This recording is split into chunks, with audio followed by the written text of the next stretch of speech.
Samuel McCready's calloused hands shook as he held the newborn, still slick from birth. Martha Henley lay panting on blood-soaked sheets, her face pale but alive with hope. The baby's eyes, pale as winter ice, almost colorless, stared up at him with an intensity that gripped his chest. They were the same eyes he'd seen 15 years ago across a smoky saloon, moments before a gunfight changed his life forever.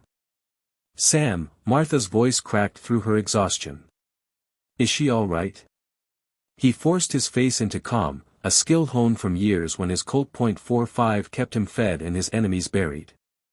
"She's perfect," he lied, wrapping the infant in clean linen. But those eyes, Christo's eyes, followed him as he moved.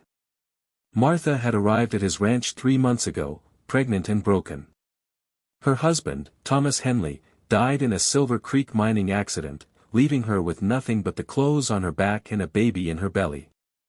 Samuel, widowed by fever years before, took her in without hesitation. It was what decent men did.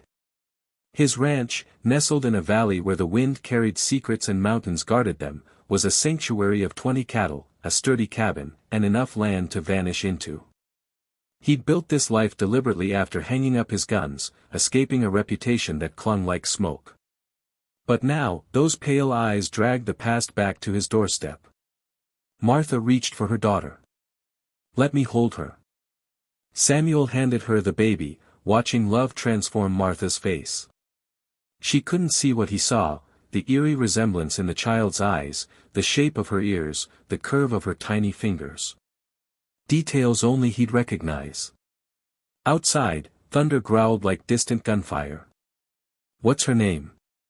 Samuel asked, pouring coffee to steady his hands. "Elena," Martha said, radiant despite her exhaustion. "It means light.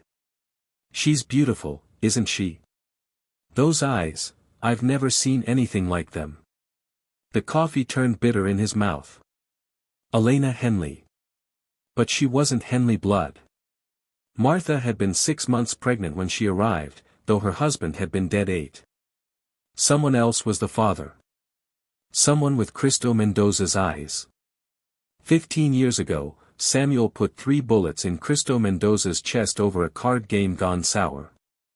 He'd watched those pale eyes dim as Mendoza whispered a Spanish curse.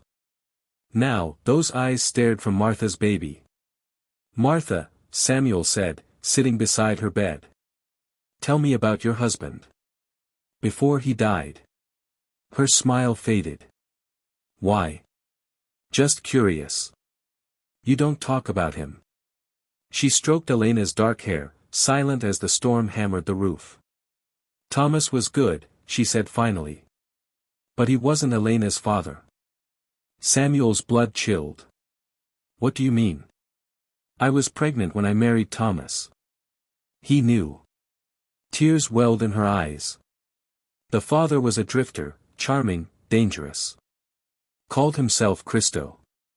He left before I could tell him about the baby.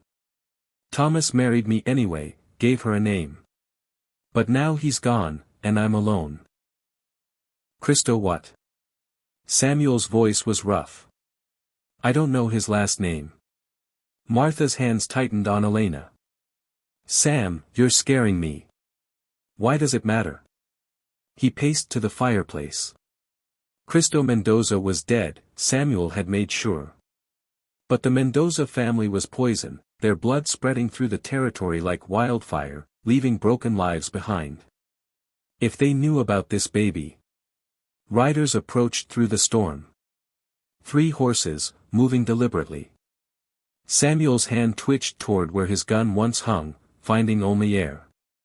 "Sam, who'd ride in this weather?" Martha whispered. He peered through the rain-streaked window. Lightning revealed 3 figures at the property's edge, watching like wolves. "Stay here," he said, moving to the gun cabinet. "Keep Elena quiet." "What's happening?"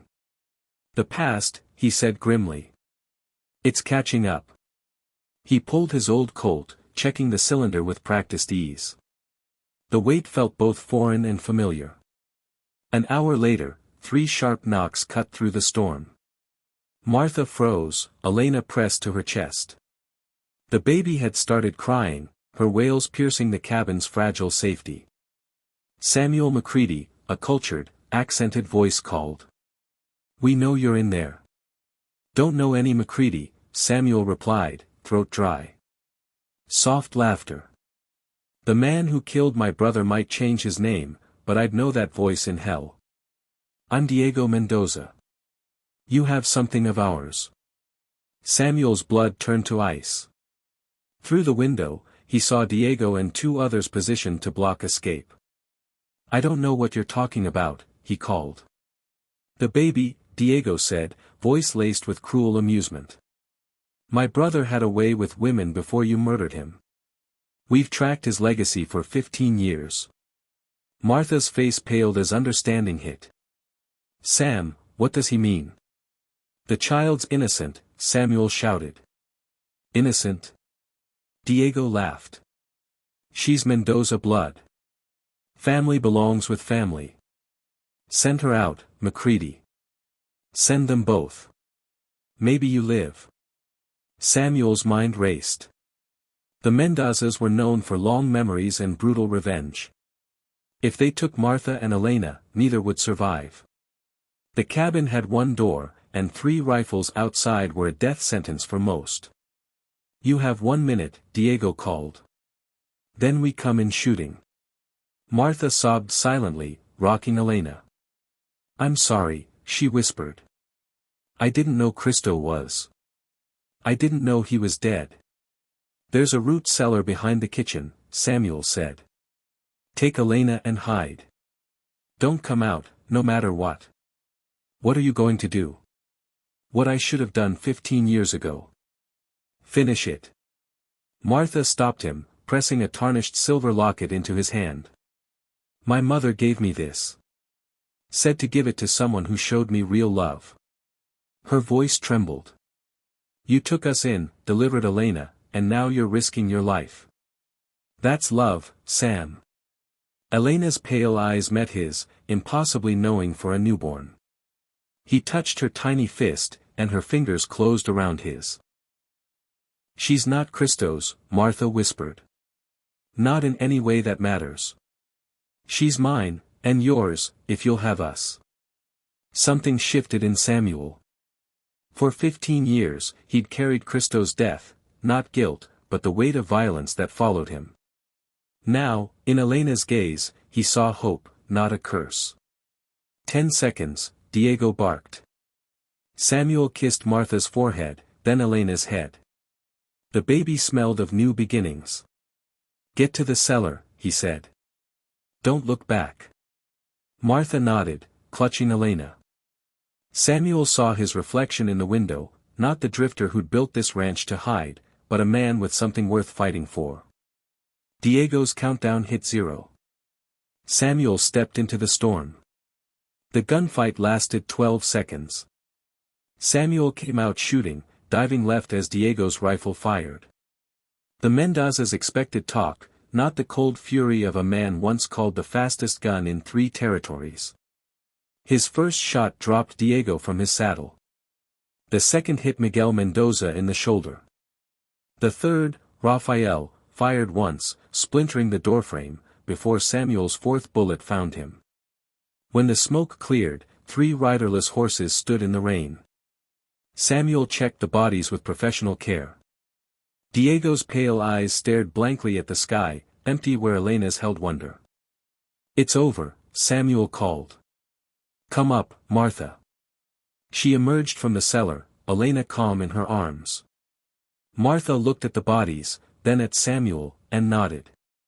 She understood the man she trusted. They buried the Mendozas in unmarked graves far from the cabin, where the wind would erase their memory. Samuel burned their gear and sent their horses toward Mexico with altered brands. Some secrets belonged to the earth. 3 days later, Elena laughed, a sound like sunlight. Samuel held her as Martha cooked, the baby grabbing his nose with tiny fingers. Her pale eyes crinkled with joy, and he realized they weren't Cristo's. They were Elena's, full of love. That evening, Martha joined him on the porch, the mountains glowing gold. "Any regrets?" she asked. Samuel touched the locket around his neck. "None." Years later, Elena McCready grew up in sunshine and safety, her father's past buried deep. She learned to ride, read, and see the good in people. Visitors remarked on her beautiful, unusual eyes, never knowing they transformed a curse into a blessing. Samuel kept his guns oiled but unused. Some battles, he learned, were won with love, not bullets, the choice to build, to redeem, to see hope in a child's gaze. The storm had passed. The valley held its peace.